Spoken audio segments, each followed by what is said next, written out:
عوامی فلاح بہبود کے لیے اس کو فلاح عامہ کا کام کہا جاتا ہے. مسافروں کی خیر خواہی کے لیے آپ نے جگہ جگہ ایسی مسافر خانے تعمیر کرائے جس میں یہ آئیں، مہمان رہیں اور ان کی مہمان نوازی کی جائے اور مریضوں کا علاج وہاں پر فراہم کیا جائے. یہ سارا بیت المال سے ہو رہا ہے، یہ سارا بیت المال سے ہو رہا ہے. عوامی لنگر کھانے آپ نے بنائے تاکہ تمام فقراء، مساکین اور مسافروں کو کھانا ملتا رہے. تاریخ دمشق کے حوالے سے یہ ساری باتیں نقل کی ہیں، اور بھی کتابوں کے حوالے سے ہیں. الطبقات الکبریٰ کے حوالے سے، سیرت ابن جوزی رحمۃ اللہ علیہ کے حوالے سے باتیں نقل، بزرگوں نے لکھی یہ ساری باتیں.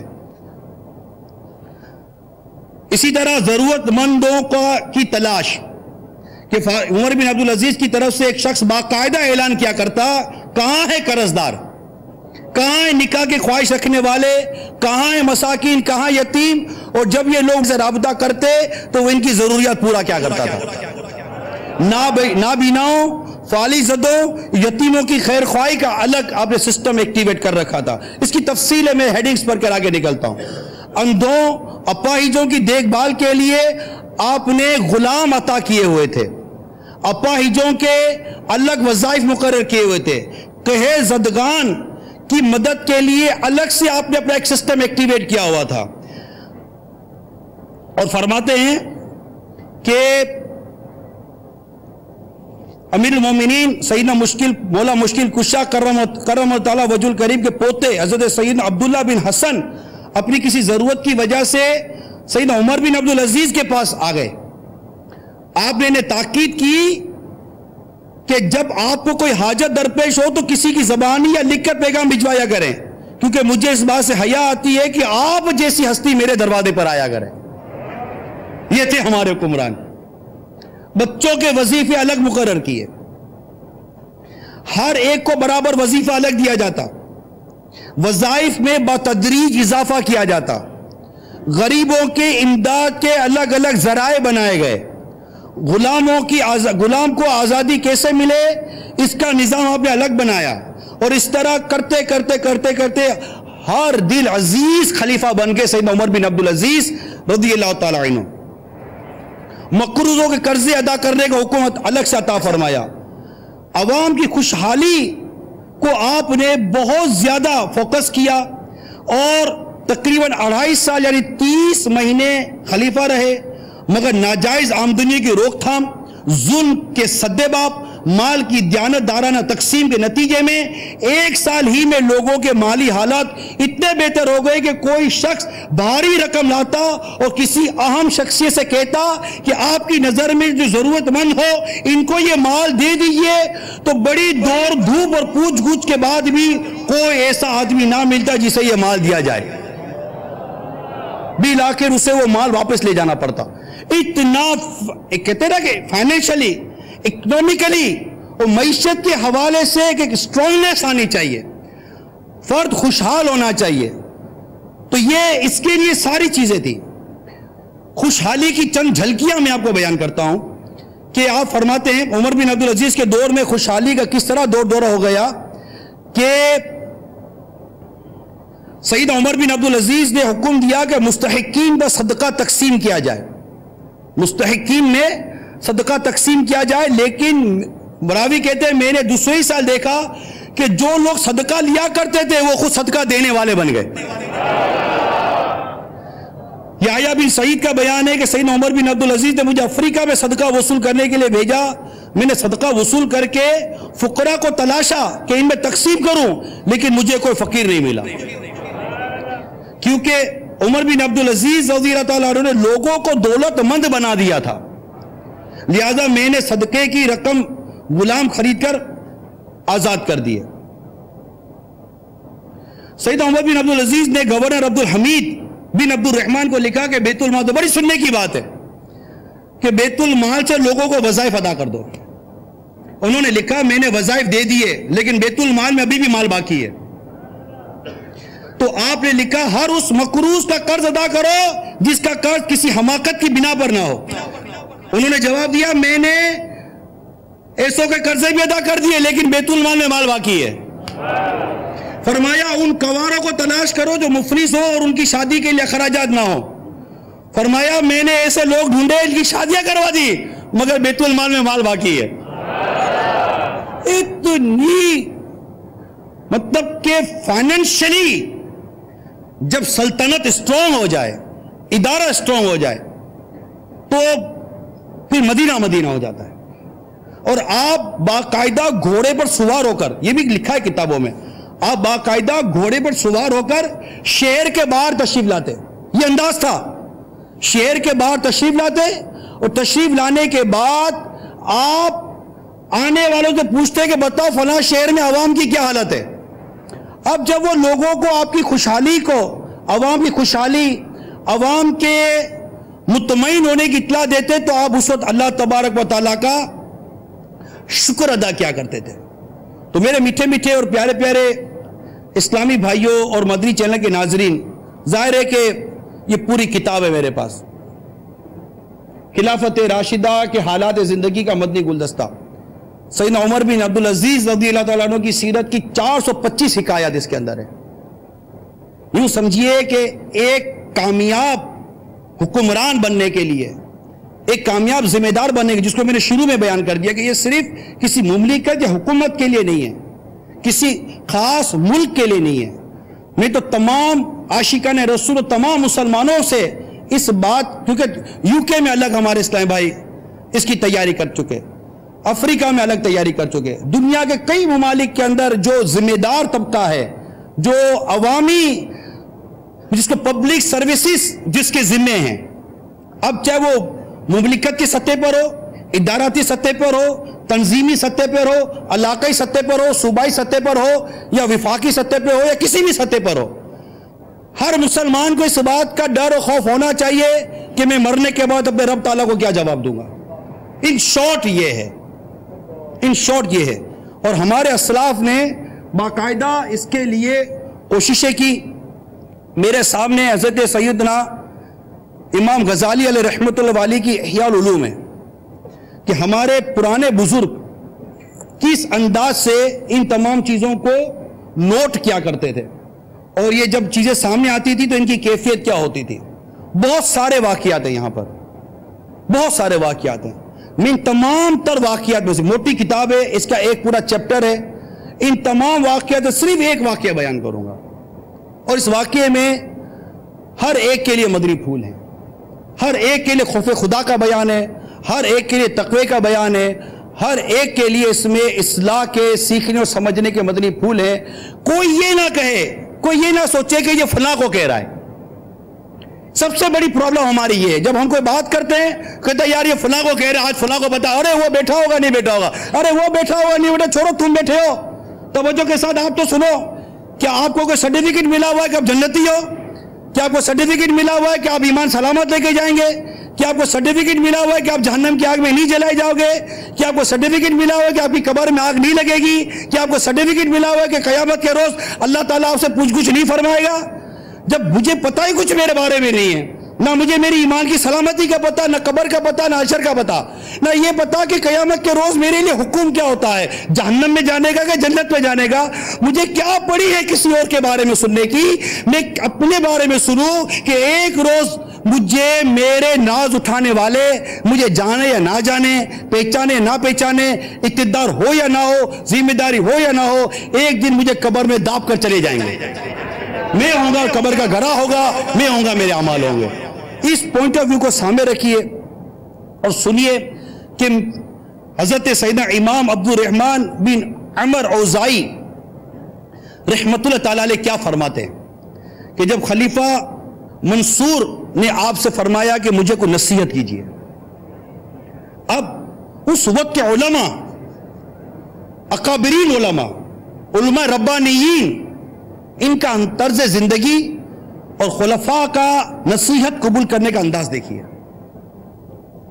فرماتے خلیفہ مروی ہے کہ حضرت سیدنا مقبول دمشقی رحمت اللہ تعالیٰ علیہ صحابی رسول حضرت سیدنا عطیہ بن بشر مازنی رضی اللہ تعالیٰ عنہ سے روایت کرتے ہیں، اور اس واقعے کو امام غزالی نے اپنی کتاب احیاء العلوم میں نقل کیا.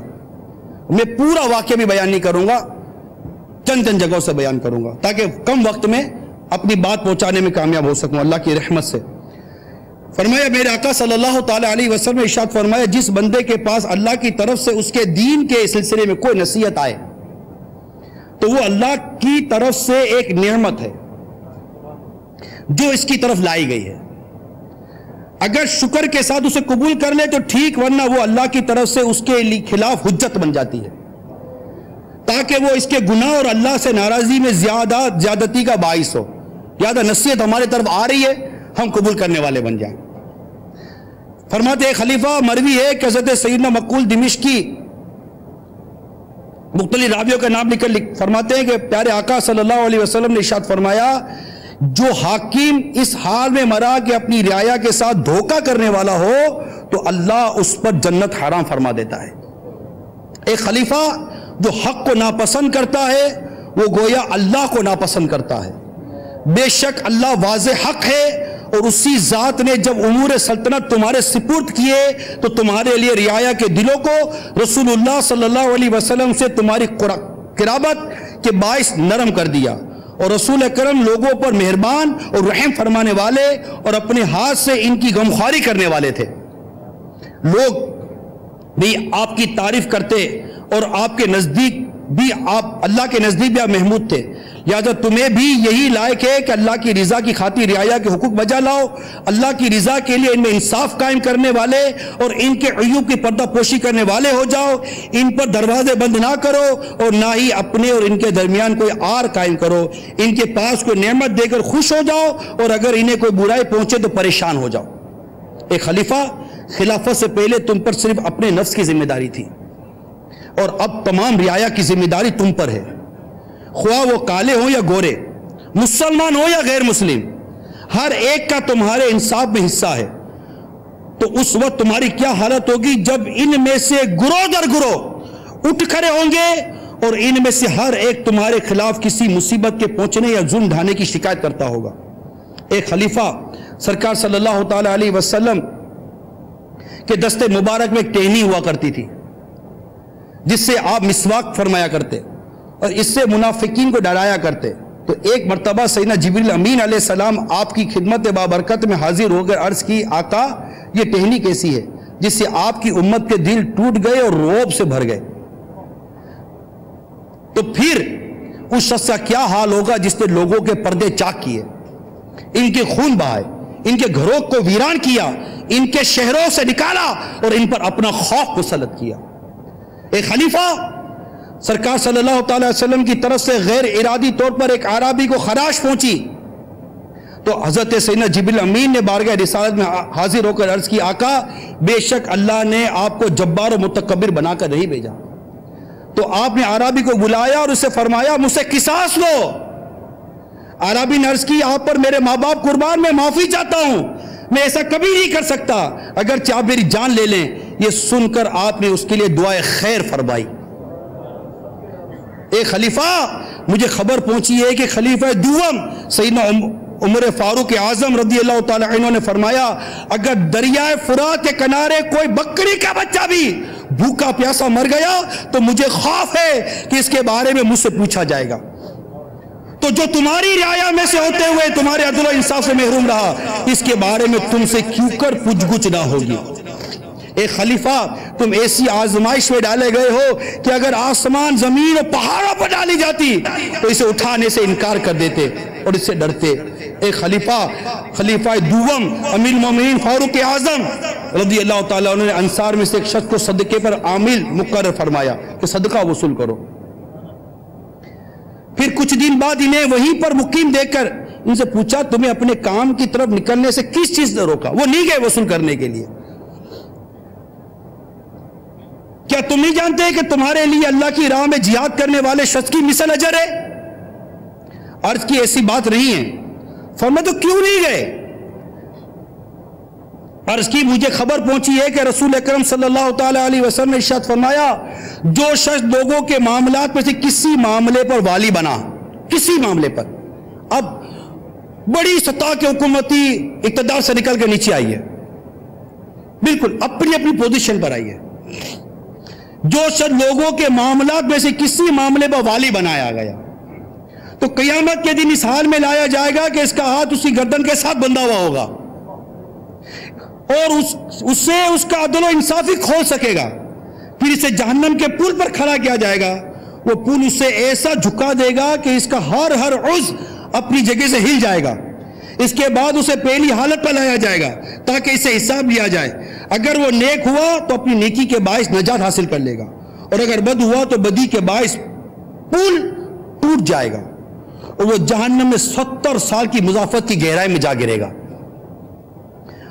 فاروق اعظم رضی اللہ تعالیٰ عنہ نے اس سے پوچھا, تم نے یہ کس سے سنا ہے؟ یہ حدیث اس نے بیان کی, تم نے کس سے سنا ہے؟ اس نے عرض کی ابو ذر غفاری اور سلمان فارسی رضی اللہ تعالیٰ عنہ سے. آپ نے ان دونوں کو بلا کر ان سے اس بارے میں پوچھا تو انہوں نے عرض کی, جی ہاں, ہم نے یہ بات سرکار صلی اللہ تعالیٰ علیہ وسلم سے سنی ہے. آپ نے فرمایا, ہائے عمر. خلیفہ دوم فرماتے ہیں, ہائے عمر, جب حکومت میں یہ کچھ ہے تو کون اس کی ذمہ داری اٹھائے گا؟ حضرت سیدنا ابو ذر رضی اللہ تعالیٰ نے فرمایا, اس کی ذمہ داری وہی لے گا جس کی ناک اللہ کاٹ دے اور اس کا چہرہ خاک آلود کر دے. یہ سن کر ابو جعفر منصور جو خلیفہ جو نصیحت کے لیے بیٹھا ہے, رومال منہ پر لے کر چہرے پر رکھ کر پھوٹ پھوٹ کر رونے لگا. فرماتے حتیٰ کہ اس نے مجھے بھی رلا دیا. فاروق اعظم رضی اللہ تعالیٰ عنہ کا ارشاد ہے, حاکم 4 قسم کے ہیں. وہ طاقتور حاکم جو اپنے آپ کو بھی منع کرے اور ماتحتوں کو بھی منع کرے. یہ اللہ کی راہ میں جہاد کرنے والے کی طرح ہے, اس پر اللہ کا دست قدرت رحمت کے ساتھ پھیلا ہوا ہے.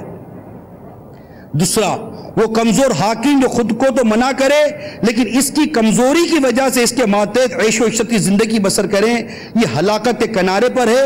البتہ اگر اللہ اس پر رحم فرمائے تو بچ سکتا ہے. تیسرا, وہ حاکم جو اپنے ماتحتوں کو تو منع کرے لیکن خود عیش و عشرت کے ساتھ زندگی بسر کرے, یہ حطمہ یعنی رعایا کے ساتھ ظلم کرنے والا حاکم ہے, جس کے بارے میں حسن اخلاق کے پیکر صلی اللہ تعالیٰ علیہ وسلم نے فرمایا, بدترین حاکم حطمہ ہے, یعنی یہ اکیلا ہلاک ہوتا ہے.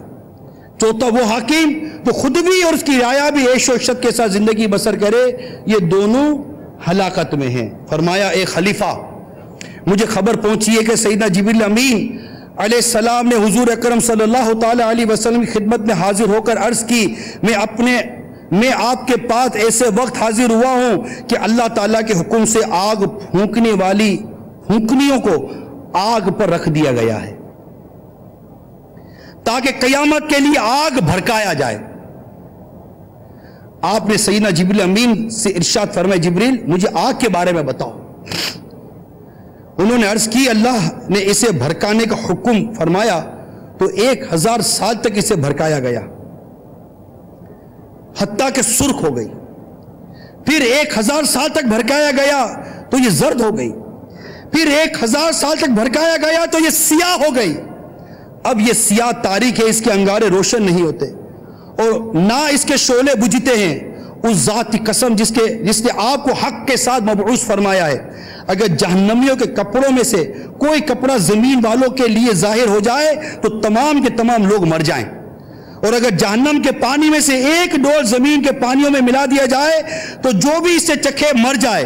اور وہ زنجیر جس کا ذکر اللہ تعالیٰ نے فرمایا ہے, اگر اس کی ایک کڑی زمین کے تمام پہاڑوں پر رکھ دی جائے تو وہ پگھل جائیں اور اسے نہ اٹھا سکیں, اور اگر کسی شخص کو جہنم میں داخل کر کے نکالا جائے تو اس کی بدبو, بدصورتی اور ہیبت سے زمین والے مر جائیں. یہ سن کر سرکار صلی اللہ تعالی علیہ وسلم رونے لگے. آپ کے رونے کی وجہ سے جبریل امین بھی رونے لگے. پھر جبریل امین نے عرض کی, یا رسول اللہ, آپ رو رہے ہیں حالانکہ اللہ نے آپ کے سبب آپ کے اگلوں اور پچھلوں کے گناہ بخش دیے. ارشاد فرمایا, کیا میں شکر گزار بندہ نہ بنوں؟ اور جبریل تم کیوں رو رہے ہو حالانکہ تم تو روح الامین ہو, اللہ کی وحی پر امین ہو؟ عرض کی, مجھے خوف ہے کہ کہیں میں بھی آزمائش میں نہ ڈال دیا جاؤں جس طرح ہاروت و ماروت کو ڈالا گیا. اللہ کے نزدیک جو میرا مقام و مرتبہ ہے, اس پر بھروسہ کرنے سے مجھے اللہ کی خفیہ تدبیر نے روکا ہوا ہے. دیکھیے کیسے کیسے لوگ, کیسے کیسے اللہ کے بندے اللہ سے ڈرتے ہیں. پھر دونوں روتے رہے حتیٰ کہ آسمان سے ندا کی گئی, اے جبریل اور اے محمد, اللہ نے تم دونوں کو اپنی معصیت اور اس پر ہونے والے عذاب سے امان دے رکھی ہے. اور محمد صلی اللہ علیہ وسلم کی فضیلت تمام انبیاء پر ایسے جیسے جبریل کی تمام ملائکہ پر. یہ نصیحت کے مدری پھول امام اوزائی رحمت اللہ تعالی علیہ نے خلیفہ منصور کو دیے. اس حکایت کے راوی، اور جب لوٹنے لگے تو اس حکایت کے راوی کہتے ہیں کہ خلیفہ ابو جعفر منصور نے انہیں کچھ مال دینے کا حکم دیا تاکہ سفر میں کام آ سکے، لیکن امام اوزائی نے قبول نہ کیا. فرمایا مجھے اس کی کچھ ضرورت نہیں، میں دنیاوی مال و متاع کے بدلے اپنی نصیحت کو فروخت نہیں کروں گا. آئے آئے کیسے لوگ تھے اے میرے میٹھے میٹھے اور پیارے پیارے اسلامی بھائیوں اور مدنی چینل کے ناظرین. کئی ایسے افعال ہیں کہ جن کی وجہ سے عام طور پر پریشانی اور مصیبت آدمی کو بھگتنی پڑتی ہے. میرے آقا صلی اللہ تعالی علیہ وسلم نے ارشاد فرمایا، اے لوگوں 5 باتوں سے بچنے کے لیے 5 باتوں سے بچو. جو قوم کم تولتی ہے اللہ تعالیٰ انہیں مہنگائی اور پھلوں کی کمی میں مبتلا کر دیتا ہے. نمبر 2، جو قوم بد عہدی یعنی وعدہ خلافی کرتی ہے اللہ تعالیٰ ان کے دشمنوں کو ان پر مسلط کر دیتا ہے. نمبر 3، جو قوم زکوٰۃ ادا نہیں کرتی اللہ تعالیٰ ان سے بارش کا پانی روک لیتا ہے، اور اگر چوپائے نہ ہوتے تو ان کو پانی کا قطرہ بھی نہ دیا جاتا. جس قوم میں فحاشی اور بے حیائی پھیل جاتی ہے اللہ تعالیٰ ان کو طاعون کے مرض میں مبتلا فرما دیتا ہے.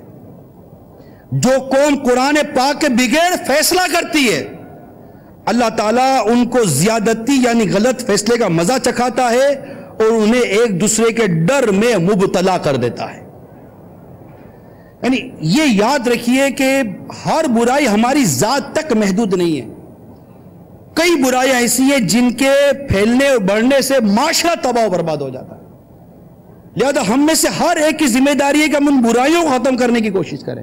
اگر شراب عام ہوگی تو معاشرہ برباد ہوگا، زنا اور بدکاری پھیلے گی تو معاشرہ برباد ہوگا، سود پھیلے گا تو معاشرہ برباد ہوگا، کرپشن پھیلے گا، رشوت پھیلے گی، معاشرہ برباد ہوگا. بہت سارے گناہ و برائیاں وہ ہیں کہ جو پھیلتی ہیں تو اس کا جو وبال ہے وہ ایک فرد پر نہیں ہے، پورے معاشرے پر، پوری سوسائٹی ایفیکٹ ہوتی ہے. لہذا ہر ایک کو چاہیے کہ وہ برائی کو اپنے جتنی اس کی طاقت ہے ختم کرے. ہر ایک کی طاقت کے برابر اس کو برائی ختم کرنے کی کوشش کرنی چاہیے. میرے آقا صلی اللہ تعالی علیہ وسلم کا فرمان با کرینہ ہے، قسم ہے اس کی جس کی ہاتھ میں میری جان ہے، یا تو تم اچھی بات کا حکم کرو گے اور بری بات سے منع کرو گے، یا اللہ تعالیٰ تم پر جلد اپنا عذاب بھیجے گا، پھر دعا کرو گے تمہاری دعا قبول نہ ہوگی. تو آج کا یہ بیان ختم کرتے ہوئے میں یہ آخر میں ضرور عرض کروں گا کہ ہر ایک کا کام ہے کہ وہ نیکی کی دعوت اور برائی سے منع کرنے کا سلسلہ شروع کر دے. اگر ہم یہ کام سنبھال لینا، نیکی کی دعوت دینا، برائی سے منع کرنا، ہر کوئی اپنے مقام منصب کے مطابق کام کرے. میں اپنے گھر میں کروں، جو محلے کا ذمہ دار ہے محلے میں کرے، جو صوبے کا ذمہ دار ہے صوبے میں کرے، جو ملک کا ذمہ دار ہے ملک میں کرے، جو بہت بڑی نیشن کو لے کر چلتا ہے وہ اس میں کرے. میں ایک تنظیمی ذمہ دار ہوں، میں تنظیم میں کروں، جو ملکی ذمہ دار ہے وہ ملک میں کرے. ہر کوئی اپنے دائرے میں کرے، کوئی کسی کے ٹانگ نہ ڈالے. اگر کوئی اپنے دائرے سے نکل کے کسی کے دائرے میں داخل ہوگا تو پرابلم کریٹ ہوگی. ہر ایک کی ایک باؤنڈری بنی، ہر کوئی اپنی باؤنڈری کے اندر کام کرے گا اور نیکی کی دعوت دے، برائی سے منع کرے. بد عہدی ختم کی جائے، ناپ تول میں زیادتی جو ظلم ہو رہا ہے ختم کیا جائے، فحاشی بے حیائی چاہے کسی بھی سطح پر ہو، میڈیا پر ہو، گلی کوچوں میں ہو، کالج یونیورسٹی میں ہو یا بازاروں میں یا کہیں بھی ہے، اس کو ختم کیا جائے. افراد ختم کریں. ہم ہر بات ارباب اقتدار، حکومت اور ذمہ دار کو دیتے ہیں. ارے کون سا حاکم کس عورت کے کن پٹی پر بندوق رکھ کر کہتا ہے کہ بے پردگی کر میں تجھے شوٹ کر دوں گا؟ یہ بے پردگی کرتی ہے تو اپنی مرضی سے کر رہی ہے. آپ اپنے کمرے کے اندر، گھر کے اندر بیٹھے ہیں، کس نے کہا تھا ریموٹ کنٹرول لے کر بے حیائی اور گندی فلمیں دیکھو؟ کون کس نے کہا تمہارا گھر دھماکے سے اڑا دوں گا اگر تم نے گندی فلم نہیں دیکھی تو معاشرہ گندا ہونے پر تبصرہ کرنے کے بجائے ہر کوئی اپنے ذہن کی گندگی کو دور کرے، اپنے ذہن کو غسل دیجئے، اپنی سوچوں کو پاک صاف کیجئے، انشاءاللہ معاشرہ پاک صاف ہو جائے گا۔ میرے پیارے باپا امیر اہل سنت بانی دعوت اسلامی نے مختلف مواقع پر مختصر اجتماعی طور پر دعوت اسلامی والوں کو اور ہر وہ شخص جو آپ کی بات سنتا سمجھتا ہے یا اس کو سن رہا ہوتا ہے، مختلف جگہوں پر مختلف مدنی پھول عطا فرمائے، جس کا تعلق ہمارے آج کے بیان سے بھی ہے۔ تو آئیے میں آپ کو امیر اہل سنت کے کہ وہ بابرکت ذات جس نے دعوت اسلامی جیسی تحریک دی، جس نے ہمیں یہ سوچ دی کہ فرد سے معاشرہ بنتا ہے، فرد کی اصلاح کرو معاشرے کی اصلاح ہو جائے گی، وہ کس طرح ہمیں موٹیویٹ کرتے ہیں، تحریک کے فرد کو موٹیویٹ کرتے ہیں، تنظیم سے وابستگان کو موٹیویٹ کرتے ہیں، ان کی کیسی مینٹلی ان کی وہ ٹیوننگ کرتے ہیں جس سے معاشرہ اچھا بنے گا، گھر اچھا بنے گا، مملکت اچھی ہوگی، ملک اچھا ہوگا، پاکستان کس قدر عمدہ اور طاقتور ملک بن سکتا ہے۔ یہ مختلف مدنی پھول میں نے جمع کیے ہیں، آئیے میں آپ کو دکھاتا ہوں۔ ایک تعداد تھی جو بولتی تھی کہ یہ تھوڑا اپنے قدم جما رہا ہے، یہ سیاست میں آئے گا۔ یہ تو ایک عام بات تھی کہ سیاست میں آئے گا، سیاست میں آئے گا، سیاست میں آئے گا۔ اب غالباً لوگوں کو اطمینان ہو گیا کہ اب یہ نہیں آئے گا سیاست۔ ذہن مناتا رہتا تھا میں، یار میرا ہے نہیں سیاسی ذہن ہی نہیں ہے، لیکن بولتے تھے سیاست میں آئے گا، دیکھنا سیاست میں آئے گا۔ ٹی وی کا بھی نہ بول کہ ٹی وی پر آ گئے، پتہ نہیں سیاست کا نہ بول کہ کب سیاست میں آ جاتے ہیں۔ اب یعنی بڑھاپے میں سیاست میں آؤں گا میں، اچھی بات ہے یار یہ بھی۔ اب کیا ہوں گا میں، تو جوانی تھی میری تو اس میں خطرہ تھا، تو چلو کوئی سمجھ میں آئے گا کہ بھئی خطرہ ہے۔ اب میں کیا الیکشن لڑ سکتا ہوں؟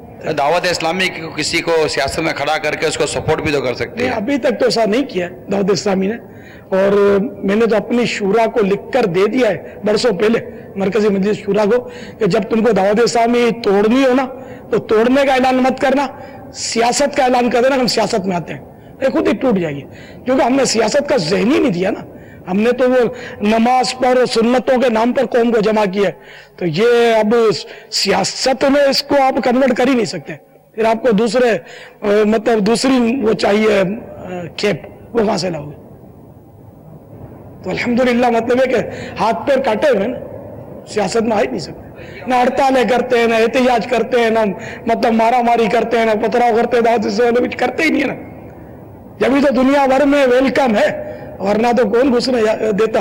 اگر آپ ہڑتال کے کال دے کر ایک بار دیکھو، ہڑتال کے کال دیکھ کر پتا چلا اس ملک میں کام بند ہو گیا، اس ملک میں پابندی لگ گئی، اس ملک میں پابندی لگ گئی، سب سمجھتے ہیں کہ یہ پیسفل لوگ ہیں۔ الحمدللہ ہمارا ملک ورنہ کمزور ہے کیا؟ یہ کس کو چھوڑ دے؟ ہمارا ملک کمزور تو نہیں ہے، لیکن ہمارا ملک ہمارے ساتھ کتنا تعاون کرتا ہے الحمدللہ۔ یہ کہ پتہ ہے کہ یہ لوگ ہنگامے ہڑتالیں نہیں کرتے، تو بڑے بڑے وزراء آ کر کتنے مدنی چینل پہ پیارے پیارے تاثرات دیتے ہیں۔ مختلف سیاسی پارٹیوں والے دعوت اسلامی سے محبت کرتے ہیں، آپس میں بھلے ان کے مطلب ہے کہ آپس میں وہ جیسی بھی جنگیں ہوتی ہیں، ہم سے محبت کرتے ہیں کہ یار یہ مولانا لوگ ہیں، ان کو مت چھیڑو، یہ اچھا کام کرتے ہیں، یہ ہمارے بچوں کو قرآن پڑھاتے ہیں۔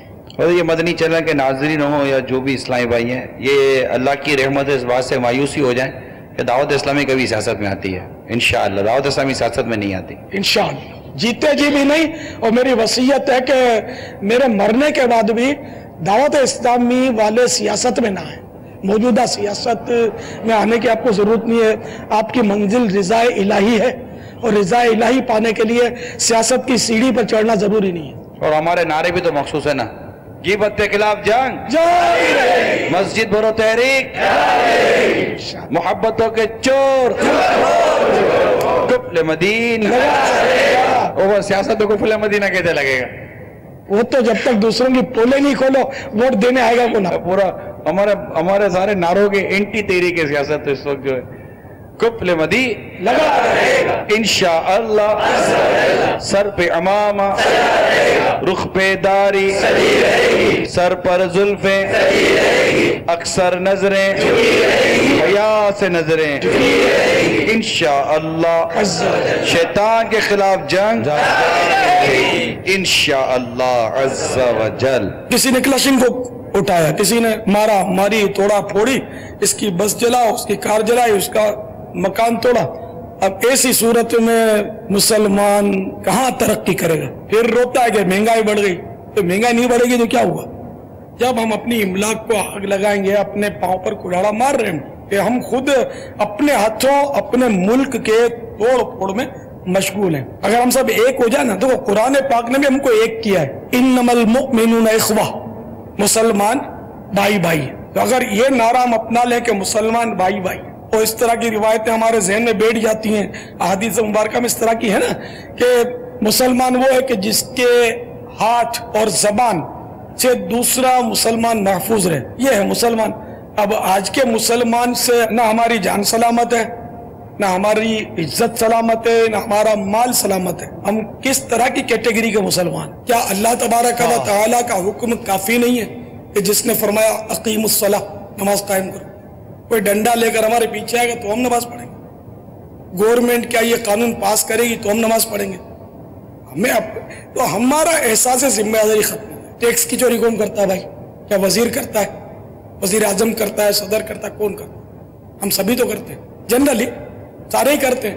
اور اس طرح ہم اپنے ملک کو نقصان پہنچاتے ہیں. بجلی کی چوری کون کرتا ہے بھائی؟ MNA کرتے ہیں، MPA کرتے ہیں، کیا وزراء کرتے ہیں؟ عوام ہی تو کرتے ہیں. اسی طرح پانی کا بیجا استعمال یہ بھی عوام کر رہے ہیں. سود اور رشوت کا لین دین کیا صرف گورنمنٹ کرتی ہے؟ صرف وزیر کرتا ہے؟ صرف MNA کرتا ہے؟ MPA کرتا ہے؟ کون کرتا ہے؟ عوام ہی تو کر رہی ہے. خوب یعنی کہ رشوت انتظامیہ لیتی ہے یا سرکاری افسران جو لیتے ہیں وہ غلط ہی کر رہے ہیں. ان کی عادت کس نے خراب کی؟ دے کر ہم ہی لوگوں نے تو خراب کی. ہمارے ساتھ ساری سیاسی پارٹیاں ڈائریکٹ انڈائریکٹ ان کا تعاون رہتا ہے. کہ دعوت اسلامی ہے نا، یہ مدنی پارٹی ہے جس میں ساری سیاسی پارٹیوں کو ویلکم ہے. سیاستدان ہے اس کو ویلکم ہے، جو ارباب اقتدار ہیں ان کو بھی ویلکم، اور جو سیاست سے دور ہیں ان کو بھی ویلکم. ہر مسلمان کے لیے دعوت اسلامی کا دروازہ کھلا ہوا ہے. دعوت اسلامی کھلی کتاب ہے اور یہ کتنی پھیل گئی ہے. اور اس کے پھیلنے کا راز بھی یہی ہے کہ ہم مطلب ہے کہ تنگ دل لوگ نہیں ہیں، کم ظرف لوگ نہیں ہیں. ہمارا ظرف سمندر کی طرح وسیع ہے اور الحمدللہ ہم ہر ایک کو گلے لگاتے ہیں. یہاں تک کہ شرابی کو گلے لگا کر پھسلا کر شراب کا جام اس سے واپس لے کر عشق رسول کا جام اس کے ہاتھ میں تھما دیتے ہیں. تو یہ دعوت اسلامی ہے. اگر سارے کے سارے پاکستانی دعوت اسلامی کو تہے دل سے قبول کر اس کے اجتماعات میں شرکت اور مدنی قافلوں میں سفر، مدنی انعامات پر عمل کرنا شروع کر دیں اور ہماری مسجد بھرو تحریک میں شریک ہو جائیں، تو انشاءاللہ یہ ملک امن کا گہوارہ بنے گا. نہ بنے تو مجھے کہ اور دعوت اسلامی کا اولین پیغام یہ ہے کہ نماز پڑھتے رہیں. تو یہ سارے کے سارے سیاسی لیڈر، سیاسی کارکن، سارے مسلمان نمازی بن جائیں. مسجد بھرو تحریک میں دعوت اسلامی کا ساتھ دیں، مسجدوں کو بھریں. مسجدیں کم پڑ جائیں گی، یہی نا ہم بنائیں گے مسجد. آپ مسجد میں آؤ نا یار، اس کو بھرو تو صحیح. تو آئیے مل جل کر ہم اپنے عزیز وطن پاکستان کو مضبوط کریں اور عہد کریں کہ اس پاکستان کی ہر حوالے سے ہم خدمت کریں گے، حفاظت کریں گے، اور ہماری کسی بات یا ہمارے کردار یا ہماری کوتاہی سے ہم اپنے وطن عزیز کو نقصان نہیں پہنچنے دیں گے.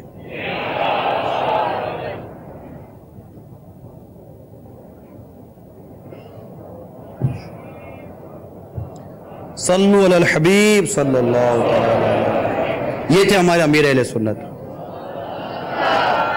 اور دعوت اسلامی چونکہ دنیا بھر میں اس انداز کو لے کر چل رہی ہے، یعنی ہم کسی بھی ملک میں پہنچتے ہیں، ایون کہ ہمارا ذہن بنا ہوا کہ ہم دنیا کی کسی ایئرپورٹ پہ بھی اترتے ہیں، ہم اپنا گیٹ اپ نہیں چھوڑتے، کیونکہ مجھے پتا ہے کہ اسلام اور مسلمانوں کے متعلق جو ایک مسکنسیپشنز دنیا میں پھیلا ہوا ہے، تو ہم تو دنیا میں اترتے ہیں باقاعدہ وہ جس کو جو پوچھنا ہے پوچھے. جو آپ بیک کھولنا ہے بیک کھولیں, ہمیں باڈی سرچ کرنی ہے باڈی سرچ کریں, مگر آپ یہ دیکھ لو کہ یہ اسلام کا چاہنے والا, اسلام کا ماننے والا, اسلام پر عمل کرنے والا, سنت پر عمل کرنے والا, یہ کریمنل آدمی نہیں ہے, یہ ایک اچھا شہری ہے, اور اس کو باقاعدہ آپ اپنے ایئرپورٹ سے نکل جانے دو, اور باقاعدہ رسپیکٹیبل انداز میں ہمیں ایئرپورٹ سے نکالا جاتا ہے. بلکہ میرا اپنا ذاتی تجربہ ہے, ذاتی پرسنل پریکٹیکل میرا ایکسپیرینس ہے کہ جب ہم کسی غیر ملک کے ایئرپورٹ پہ جاتے ہیں تو باقاعدہ ہمارا امامہ دیکھ کر, یہ باقاعدہ تھوڑی دیر کے لیے میں نے دیکھا ہے کہ ان کو جھٹکا لگتا ہے, اور پھر یہ اپنے آفیسر کو بلا کر پوچھتے ہیں کہ یار اس کے امامے کو چیک کروں کہ نہیں کروں, اس کی سکیننگ کروں کہ نہیں کروں, کہ ایسا نہ ہو کہ یہ برا مان لے یا کچھ ایسا ہو جائے. ایسا نہیں کہ اندر میں کچھ چھپا کے جا رہا ہے, دیکھنا تو ان کی رسپانسبلٹی ہے.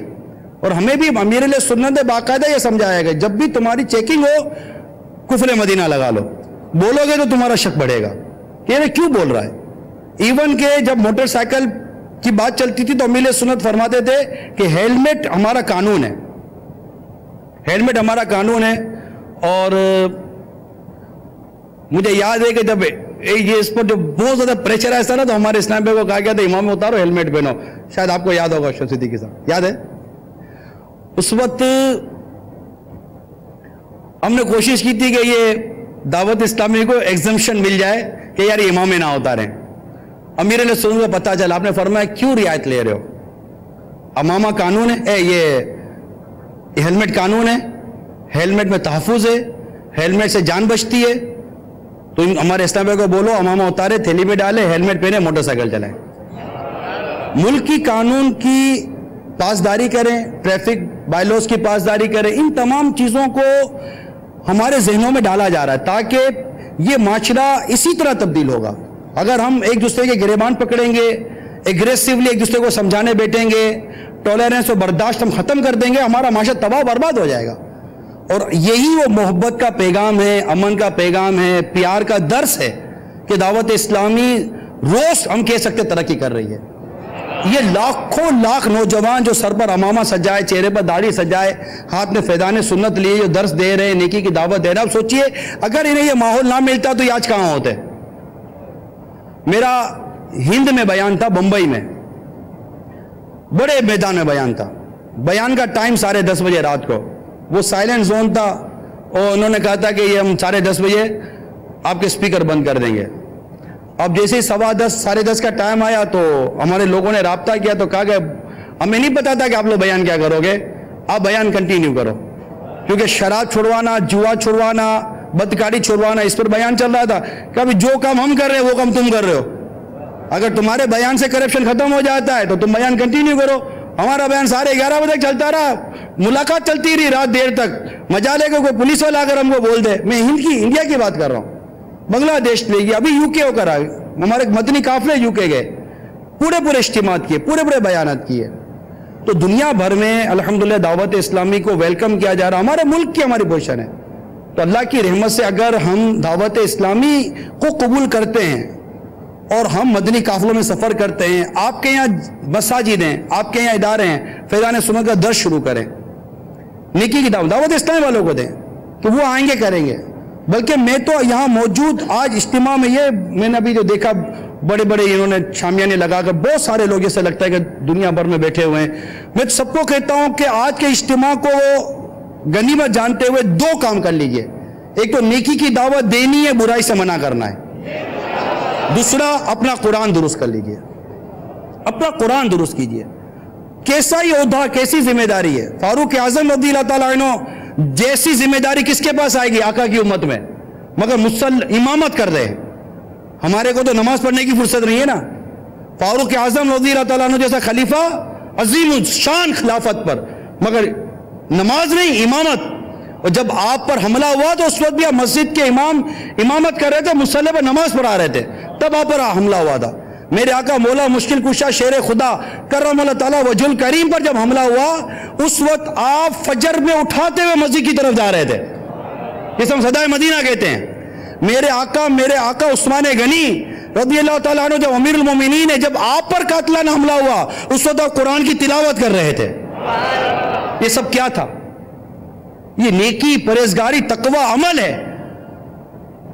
اور ساتھ ساتھ میں اسلامی بھائیوں کو عرض کروں، مجھے ایک واقعہ پرانا یاد ہے کہ بعض لوگوں نے اس وقت کے خلیفہ سے شکایت کی کہ تم ہمارے ساتھ وہ برتاؤ کیوں نہیں کرتے تو صدیق اکبر اور فاروق اعظم اپنی رعایا کے ساتھ کرتے تھے رضی اللہ تعالیٰ عنہما. بڑا خوبصورت جواب دیا کہ تم اس رعایا جیسے عمل کیوں نہیں کرتے ہو؟ تم ایسے عمل کر لو، حکمرانوں کے قلب اللہ کے دستے قدرت میں، تم اچھے عمل کر لو گے تو ہمارے دل تمہاری طرف ہو جائیں گے. تو ایک کاش کہ ہم اچھے عمل کرنے والے، خوف خدا والے ہو جائیں. دعوت اسلامی کیا کر رہی ہے اور دعوت اسلامی کس طرح آگے بڑھ رہی ہے؟ آئیے میں آپ کو اس کی تھوڑی سی جھلک دکھاتا ہوں. صلو علی الحبیب صلی اللہ علیہ وسلم.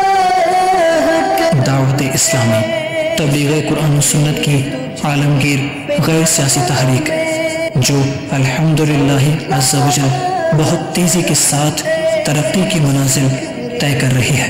دعوت اسلامی کو الحمدللہ نہ صرف پاکستان کے مختلف حکومتی شعبہ جات میں بلکہ دنیا کی مختلف ملکوں کی حکومتوں کی طرف سے سیٹسفیکٹری لیٹر ملے ہیں. It's دعوت اسلامی, it's a right to rectify the people, it's all over the world. ایک دم اٹھان لینا، یہ اللہ کا کرم ہی اس کو کہیں گے. آپ کے اخلاص اور جذبہ اصلاح امت کے نتیجے میں مسلمانوں کی ایک بہت بڑی تعداد آپ کے ساتھ ہے.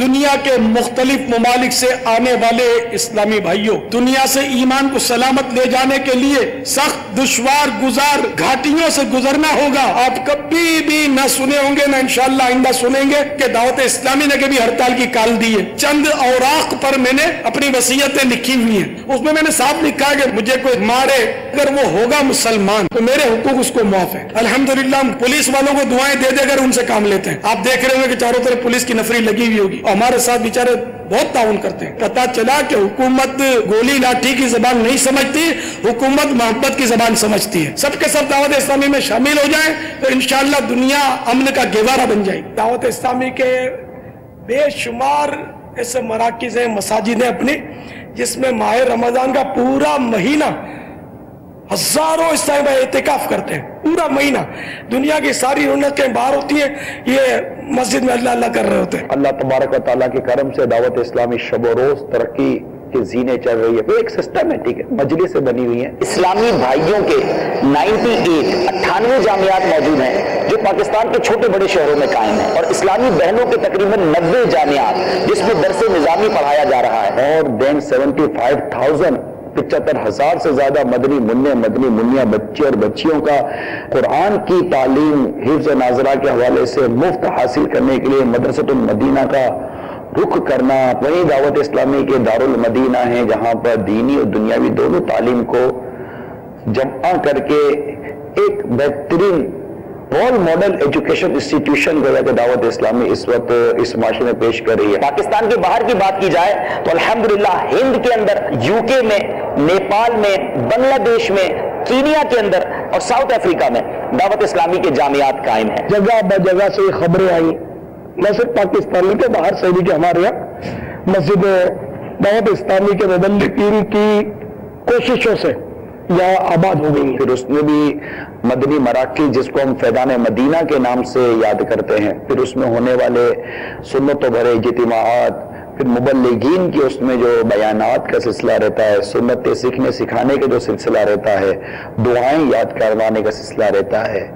یہ ایک مطلب کہ یہ ایک مدنی ریولوشن ہے، ایک مدنی انقلاب ہے. یہ وہ جگہ ہے جہاں کے لوگ شیطان کی یعنی جو ہے عبادت کرتے تھے، اس کی ورشپ کرتے تھے. دعوت اسلامی کی شیطان کے خلاف جنگ یہ جگہ کرتی ہے. اب یہاں انشاءاللہ مسجد بنائی جائے گی.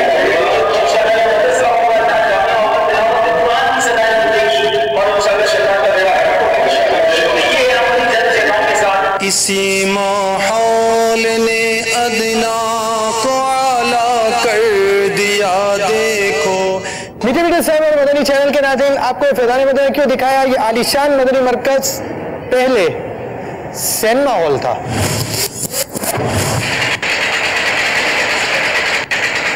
دعوت اسلامی کا پیغام دنیا کے 175 سے زائد ممالک میں پہنچ چکا ہے. اللہ تبارک و تعالیٰ کے کرم سے دعوت اسلامی شب و روز ترقی کے زینے چڑھ رہی ہے. انٹرنیشنلی ورک کی بات کی جائے تو یہ جملہ بے ساختہ زبان پر آ جاتا ہے کہ دعوت اسلامی کہاں نہیں. اللہ کا فضل و کرم ہے کہ سنتوں کی تربیت کے مدنی قافلے سفر کر رہے، 3 دن، 8 دن، 12 دن، 30 دن، 12 ماہ، 25 ماہ، اور ایک تعداد ہے جو وقف مدینہ. Self accountability point of view پر ہمیں مدنی انعامات کا رسالہ دیا گیا ہے خود اقتصادی کے لیے، جو آپ ڈیلی بیسس کے اوپر اس کو مطلب کہ اس کو لیں، اس کو پڑھیں. ایک ویل مینرز، ایک اچھے اخلاق، اچھے کردار والا مسلمان بننے کی آپ کے اندر ایک جستجو پیدا ہوگی مدنی انعامات کے ذریعے. الحمدللہ عز و جل دارالافتاء اہل سنت، جہاں مفتیان کرام، نائب مفتیان کرام اور علماء کرام دن رات اپنی کوششوں میں مصروف ہیں. گونگے بہرے اور نابینا اور معذور اسلامی بھائیوں میں اگر جو کہ مدنی کام ہو، اسی طرح اسلامی بہنوں کے جو مدنی کام ہیں، ان کو حیا اور پردے کے متعلق درست طریقہ کار بیان کرنا، پھر ان کے رہائشی کورسز کروانا. مکتبۃ المدینہ دعوت اسلامی کا یہ اشاعتی ادارہ امیر اہل سنت اور المدینۃ العلمیہ کی کتب و رسائل شائع کر کے عاشقان رسول کی خدمت میں پیش کرنے کی سعادت حاصل کر رہا ہے. مجلس IT کے تحت کم و بیش 8 شعبہ جات کی ویب سائٹس کام کر رہی ہیں. مدرسۃ المدینہ آن لائن، آپ کو جان کر خوشی ہوگی کہ اس شعبے کے ذریعے سینکڑوں طالب علموں کو گھر بیٹھے فری آف کاسٹ قرآن پاک پڑھایا جا رہا ہے. مدنی چینل اس وقت مختلف سیٹلائٹس کے ذریعے تقریباً دنیا کے ممالک میں دکھایا جا رہا ہے، اور ویب سٹریمنگ کے ذریعے بھی اس کا سلسلہ ہے. Without women, without advertisement, without any music, اتنا بڑا مدنی چینل سلسلے دیکھ کر بھی بسا اوقات غیر مسلم مسلمان ہو جاتے ہیں. بہت بہت مبارک ہو، اللہ تعالیٰ استقامت بخشے. یہ ہمارے 9 مسلم اسلامی بھائی ہیں آج دعوت اسلامی کے ہفتہ وار اجتماع میں عالمی مدنی مرکز فیضان مدینہ میں انہوں نے اسلام قبول کیا ہے. المدینۃ العلمیہ کس طرح کتب اعلیٰ حضرت اور مشکل عربی کتب کا ترجمہ کر کے، تصحیح کر کے، تخریج کر کے علماء اور عوام کے لیے مہیا یہ شعبہ کیا کرتا ہے. ایک اور بڑا پیارا شعبہ جیل خانہ جا. دعوت اسلامی کی مجلس جیل کے اسلامی بھائی جیلوں کے اندر جا کر الحمدللہ عز و جل قیدیوں کی تربیت کرتے ہیں. مجلس تعویذات عطاریہ، دعوت اسلامی کا یہ شعبہ ہزاروں کی تعداد میں ہر مہینے تعویذات پیش کرتا ہے. استخارہ کیا جاتا ہے، ٹیلی فون پر استخارہ ہوتا ہے، آن لائن استخارہ ہوتا ہے، اور کئیوں کے مسائل حل کیے جاتے ہیں. ایک اور شعبہ مجلس سے علاج ہے.